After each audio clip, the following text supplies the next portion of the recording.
rela copot seragam dan membela kepentingan rakyat soal RUU Cipta Kerja.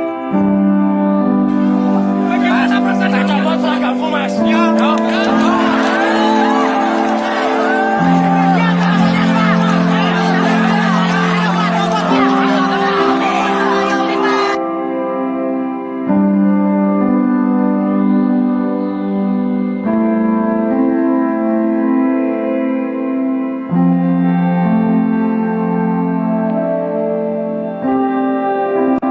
Kalian ini pemimpin-pemimpin Indonesia,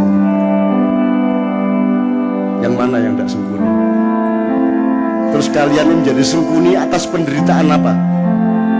Kamu pernah susah apa hidupmu? Kamu itu atas nama penderitaan yang bagaimana sehingga kamu jahat kepada rakyat itu? Apa alasan sejarahmu? Kalau sungkuni ada alasannya untuk jahat.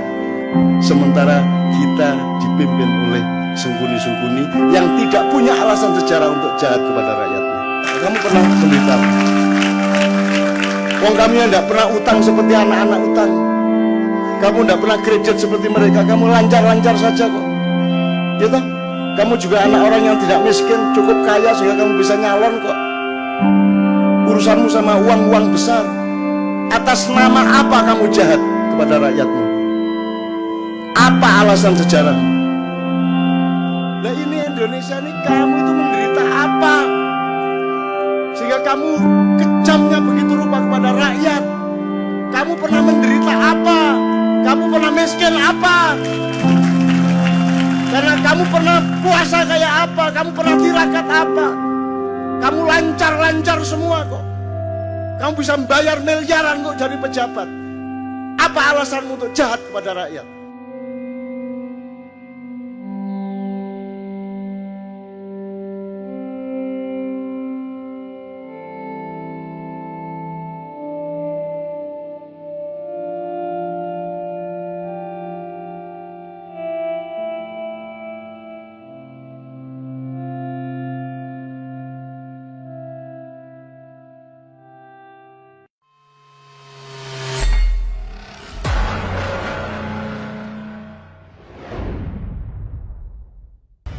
Terharu, polisi ini rela copot seragam dan membela kepentingan rakyat soal RUU Cipta Kerja. Mahasiswa pamit dan peluk hangat polisi usai demo di Senayan. Pak Polisi, kami pulang dulu. Pelukan hangat dari beberapa mahasiswa untuk polisi usai melakukan aksi di depan gedung MPR DPR Selasa 1 Oktober 2020.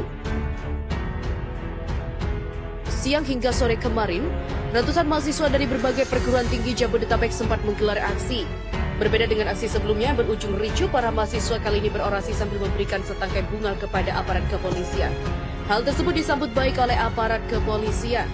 Terlihat aparat kepolisian tidak lagi menggunakan perlindungan maksimal, mereka mendampingi demonstrasi mahasiswa hanya dengan seragam polisi dan baret. Mahasiswa memeluk polisi usai melakukan aksi di depan gedung MPR DPR.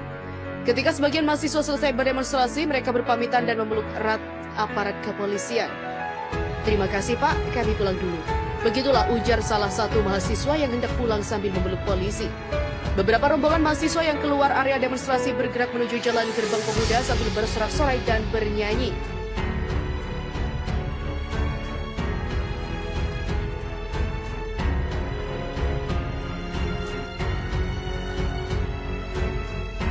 Dan berikut ini adalah 9 fakta demo mahasiswa di sejumlah wilayah di tanah air. Anak pang dan juga pelajar ikut demo di Salatiga. Gabungan mahasiswa Universitas Kristen Satya Wacana UKSW STAMA dan IAIN Salatiga dan puluhan anak pang menggelar aksi unjuk rasa di gedung DPRD Kota Salatiga pada Senin kemarin. Salah seorang anak pang yang turut berorasi, Yuka, menyoroti tindakan represif aparat dan pasal pemidanaan gelandangan.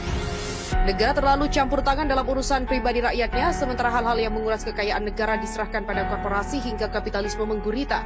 Sementara itu, Christian Prabowo, salah satu pelajar, mengaku memanfaatkan libur sekolahnya dengan ikut aksi bersama mahasiswa. Yang kedua adalah ibu hamil tertembak saat demo di Kendari. Putri 23 tahun yang sedang hamil 6 bulan tertembak di bagian paha belakang sebelah kanan saat tidur di rumahnya di Jalan Supu Yusuf, Kelurahan Lahun Dape, Kecamatan Kendari Barat, Kota Kendari, Sulawesi Tenggara.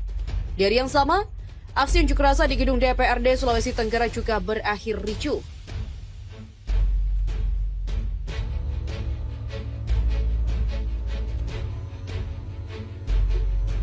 Zainal Arifin, suami dari Putri, mengatakan saat kejadian di gedung di bengkel depan rumah, ia mengaku hanya mendengar bunyi seng, lalu disusul suara teriakan istri dari dalam rumahnya. Yang ketiga adalah siswa ditolak gabung demo mahasiswa di Aceh.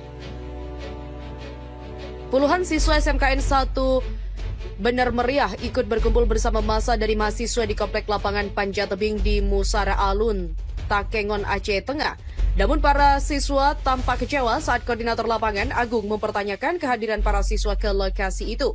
Pihaknya juga tidak setuju jika para siswa melanggar peraturan sekolah dengan membolos dari jam pelajaran sementara mereka tidak mendapatkan izin dari pihak sekolah. Yang keempat adalah di Palopo, satu polisi luka di bagian mata. Petugas mengamankan seorang pengunjuk rasa yang diduga provokator saat demo di depan gedung DPRD Kota Palopo, Sulawesi Selatan. Bentrokan terus memanas di lapangan Pancasila, petugas pun berhasil menghalau massa. Saat ricuh, seorang polisi mengalami luka bagian mata akibat lemparan batu. Korlap aksi Al-Ghazali mengatakan unjuk rasa ini dilakukan untuk menolak undang-undang yang baru saja disahkan dan meminta kepada Presiden RI untuk mengevaluasi Kapolri serta Menko Polhukam.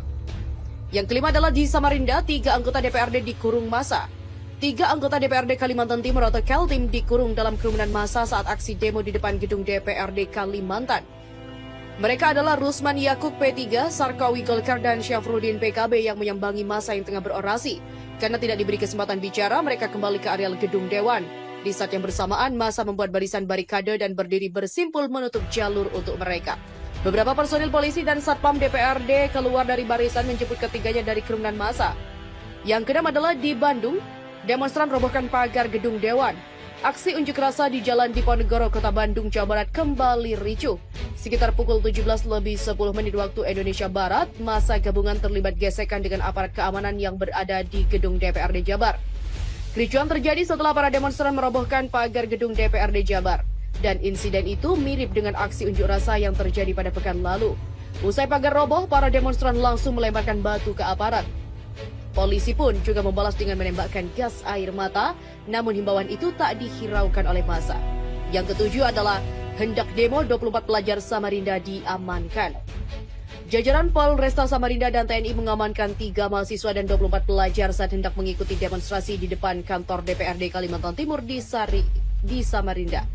Mereka diamankan saat berkumpul di Islamic Center Masjid Baitul Mutakin, Jalan Slamet Riyadi. Mereka kemudian dibawa ke kantor Polresta Samarinda sekitar pukul 10:10 WITA. Sementara itu, Darwoko menjelaskan pengamanan para pelajar berkaitan dengan surat edaran Menteri Pendidikan dan Kebudayaan yang ditindaklanjuti oleh pemerintah daerah. Kalian ini, pemimpin-pemimpin Indonesia ini, yang mana yang tidak sengkuni? Terus kalian ini menjadi sengkuni atas penderitaan apa? Kamu pernah susah apa hidupmu? Kamu itu atas nama penderitaan yang bagaimana sehingga kamu jahat kepada rakyat itu? Apa alasan sejarahmu? Kalau sengkuni ada alasannya untuk jahat. Sementara kita dipimpin oleh sengkuni-sengkuni yang tidak punya alasan sejarah untuk jahat kepada rakyatnya. Kamu pernah menderita apa? Wong kami yang tidak pernah utang seperti anak-anak utang. Kamu tidak pernah kredit seperti mereka. Kamu lancar-lancar saja kok. Ya toh?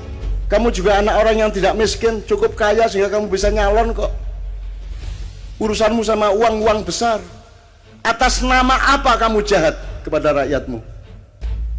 Apa alasan sejarahmu?